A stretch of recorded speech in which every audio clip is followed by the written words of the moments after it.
सुनील, जी पिताजी। बेटा जरा अमित को बुलाना। अमित, ओ अमित। सुनील ने भी हद कर रखी है, सुबह होती नहीं अमित अमित चिल्लाने लगता है।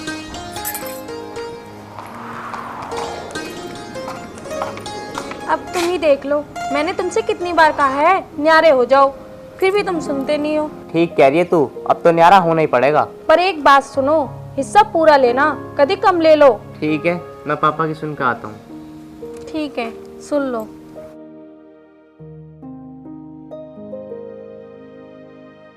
सुनील, बेटा अमित आया है ना, दोबारा आवाज देके बुला। अभी मारता हूँ। अमित, अरे अमित, आ रहा हूँ। हाँ क्या बात है, क्यों तुमने सुबह सुबह हल्ला मचा रखा है? बेटा 9 बज चुके, दोनों भैया खेत में जाके नाली साफ कर लो, रात को पानी चलेगा। पिताजी यूँ चला जाएगा खेत में, मैं न जा रहा। क्यों, तू क्यों ना जा रहा? पिताजी इन्होंने कल पूरे दिन ट्रैक्टर चलाया, इसलिए ये थक रहे हैं। बेटा ट्रैक्टर चलाया तो क्या हो गया, खेत में पानी भी तो चलना है। तुमने ट्रैक्टर चलाया तो उन्होंने पूरे दिन ईख काटी है, ये भी थक रहे हैं पापा जी। कोई बात ना बेटा, नाली साफ मैं कर आऊंगा। अमित एक काम कर, दोनों चल लें, 2 घंटा में करके आए। मैं न जा रहा, मेरे बस की ना है। ठीक है बेटा, तुम सब चले जाओ, मैं खुद चला जाऊंगा।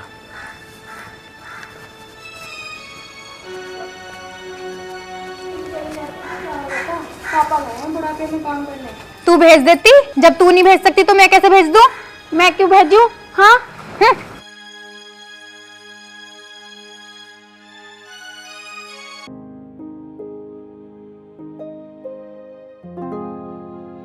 फावड़ा लेके कहाँ जा रहे हो चाचा?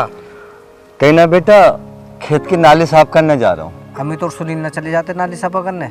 वो दोनों घर पे क्या कर रहे हैं? बेटा तुझे तो पता ही है, घर घर मटियाले चूल्हे हों मैं। जब से ये दोनों बहू आई है ना, घर में शांति नाम की चीज ना है। चाचा तुम ही क्यों करो, जब भूखे मरेंगे तो अपना आप करेंगे। बेटा ये काम तो एक दिन होना ही है, मैं ही कब तक जिंदा रहूंगा। मेरी मानो चाचा, दोनों को नियारा कर दो और जमीन बांट दो। चाचा जमीन 3 हिस्से में बांटियो, एक हिस्सा अपना जरूर रखना। बेटा कुछ ना कुछ तो करना ही पड़ेगा। क्या जमाना आ गया, दोनों पे खाया कमाया भी नहीं जा रहा।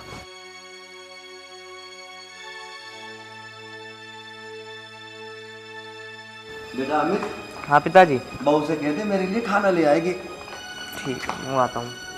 स्वाति, स्वाति जी। मैं ये कह रहा था पिताजी के लिए खाना ला दो। देखो जी, आज खाना बनाने का नंबर तन्नू का है, मेरा नहीं है। मैंने तो आज ब्रेड पकौड़े बना के खा लिए। कोई बात नहीं बेटी, तन्नू से पूछ ले, उसने कुछ बनाया होगा। तन्नू। हाँ बोलो। तन्नू पापा के लिए खाना ला दे। क्यों, पापा के लिए तने खाना ना बनाया?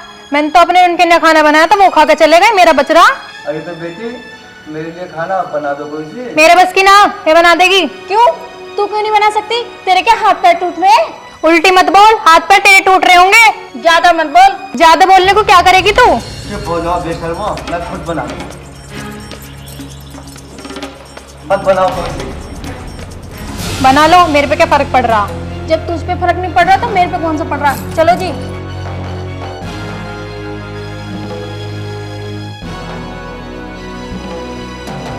बात सुनो जी, अब बिना नियारे हुए काम न चले।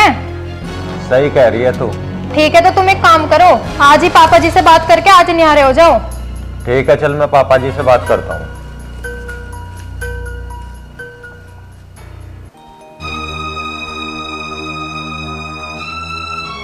आप यहाँ बैठे हो, तन्नू अपने आदमी से न्यारे होने की बात कर रही है। तो हो जान दो न्यारा, वो होगा तो मैं भी न्यारा हो जाऊंगा। मैं क्या कम हूँ किससे? और हाँ, पापा को अपने हिस्से में मत लेना, खामे खा बुढ़ापे में परेशान करेंगे। तू मुझे पागल मान रही है? मैं केवल अपना हिस्सा लूंगा, और पापा से तो मैं अभी बात कर रहा हूँ जाके। ठीक है, आप चले जाओ।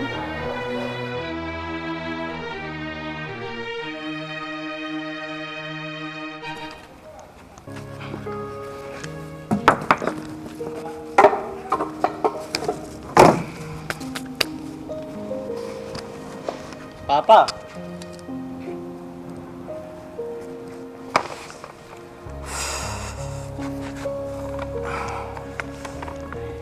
हमें तुमसे कुछ बात करनी है। हाँ बेटा बता, क्या बात करनी है?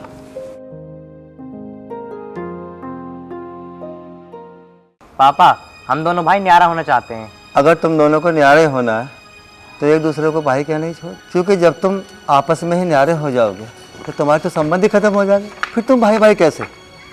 पापा जी आप चाहे कुछ भी कहो, हमें न्यारा होना है तो होना है। हाँ पापा जी, रोज रोज के झगड़े से तो न्यारा ही कर दो। ठीक है बहू, बांट लो आपस में हिस्सा। तुम दोनों को जैसा अच्छा लगे वैसा कर लो, लेकिन बेटा गांव वालों को पता ना लगे बस। बांट लो जी आधा आधा, देर क्यों कर रहे हो? बांटना तो है ही। रोज रोज की टैटे से अच्छा है ये एक बार में ही काम खत्म हो जाए।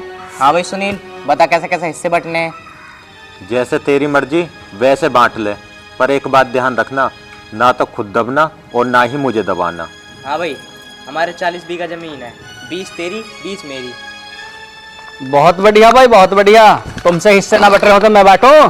हाँ चाचा जी, अब आप ही बंटवा दो। 20 बीघे मेरी, 20 बीघे मेरी। बुढ़ापे में भाई साहब को रोटी कौन देगा? हमने ठेका लिया इनका, पापा अपनी रोटी का इंतजाम खुद करेंगे। और क्या, सुनील सही कह रहा, हमने मरते दम तक की जिम्मेदारी थोड़ी ले रखी है इनसे। हरवीर बच जाने दे इससे, अभी तो मेरे हाथ पांव चल रहे हैं, 2 वक्त की रोटी तो मैं खा कमा सकता हूँ अभी। चलो ठीक है, अभी तो तुम्हारे हाथ पैर चल रहे हैं, पर भाई साहब बुढ़ापे में क्या होगा?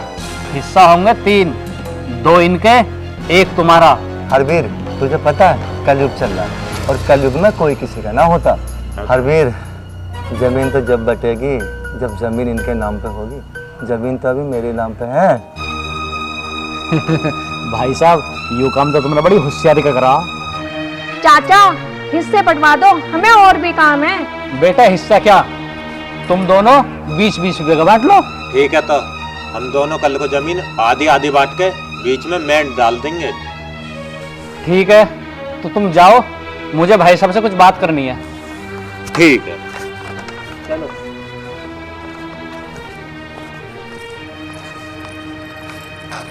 अपने जीते जी किसी के जमीन नाम मत कर देना, वरना भाई साहब बहुत पछताओगे। और मैं रहा हूं भाई साहब, चल। ठीक है भैया।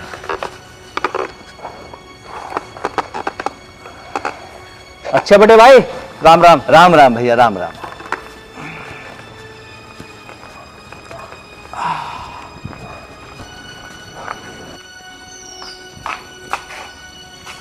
सुनो जी एक बात बताओ, बताओ। खेत तो बट गया पर घर तो रह गया। हाँ यार, घर भी तो बटना है, ये तो मैंने सोचा ही ना था। अजी ट्यूबवेल और ट्रैक्टर तो बटने हैं। तो ऐसे कर, मुझे भूख लग रही है, पहले तो खाना ला के दे, फिर इन्हें भी देखता हूँ। ठीक है जी, लाती हूँ।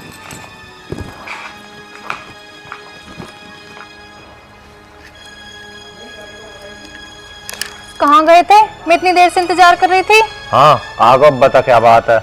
कल हिस्से ठीक नहीं बटे, न घर बटा, न ट्वेल बटी, न ट्रैक्टर बटा। अरे हाँ, यूँ तो मैं भूल ही गो, मैं अभी पापा के पास जाता हूँ। चलो।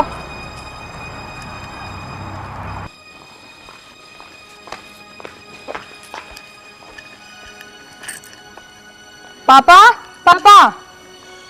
अब क्या बात रह गई बहू, अब तो कुछ बांटने को भी नहीं बचा। पापा जी इतने चालाक मत बनो, आपने केवल जमीन देके हमें बहकाया है। बेटी इस बुढ़ापे में मैं किसको बहका सकता हूँ? कोई कमी रह गई हिस्सा बांटने में तो दोबारा बांट लो। पापा, अब तो तुम्हें घर की जरूरत भी ना है। वैसे भी बुढ़ापे में तो कहीं पड़े रहोगे। बेटा उधर तो तू रहता है और इधर ये रहता है, मैं तो बस इसी खाट पे तो पड़ा रहता हूँ। बेटा 1-2 साल का ही तो मेहमान हो, मेरे बाद में ये जगह भी तुम्हारी हो जाएगी दोनों की। पापा 1-2 साल बहुत होते हैं, पर जरूरी तो नहीं है कि आप 1-2 साल में मर ही जाओगे। बेटी ये बात तो है, मौत का कुछ नहीं पता कब आ जाए। पापा इस घर को भी जो बांट दो। और पापा ट्रैक्टर और ट्यूबवेल को भी बांट दो। पापा तुम किसी मंदिर में जाकर रहने लगो। हाँ पापा, वहाँ तुम्हें कुछ काम भी नहीं करना पड़ेगा और रोटी भी कोई ना कोई दे देगा। बेटी जब मेरा अपना खून ही मुझे रोटी नहीं दे रहा तो भला मुझे पराये लोग रोटी क्यों देंगे? बेटा पापा कोई ना कोई मंदिर में दान दक्षिणा देने आते ही रहते हैं। पापा तनु ठीक कह रही है, चलो मंदिर तक मैं छोड़ दूंगा तुम्हें। सुनील, तुम दोनों ये क्यों भूल गए कि अभी तुम्हारे नाम पर कुछ भी नहीं है। कंगाल हो तुम दोनों, कंगाल। क्या मतलब पापा? पापा मत बोल मुझे अपनी जुबान से। मतलब ये सारी जमीन का मालिक मैं हूँ, ये ट्रैक्टर, ये मकान, सबका मालिक मैं हूँ। मैं, तुम लोग क्या हो? केवल भिखारी। लेकिन पापा, बाप की प्रॉपर्टी पर बेटे का तो हक होता है। बेटों की कमाई पर भी बाप का हक होता है। एक बाप तुम सबको पाल पोस कर बड़ा कर सकता है, और तुम दोनों एक बाप को 2 वक्त की रोटी नहीं दे सकते। अभी और इसी वक्त मेरे घर से चले जाओ। पापा, हाँ, हम सब कहाँ जाएंगे? एक बाप के सामने यही तो विडंबना है। एक बाप अपने बेटों को रोते हुए भी तो नहीं देख सकता। इसलिए तुम सब यही रहो, मैं खुद ही इस घर को छोड़ के चला जाऊंगा।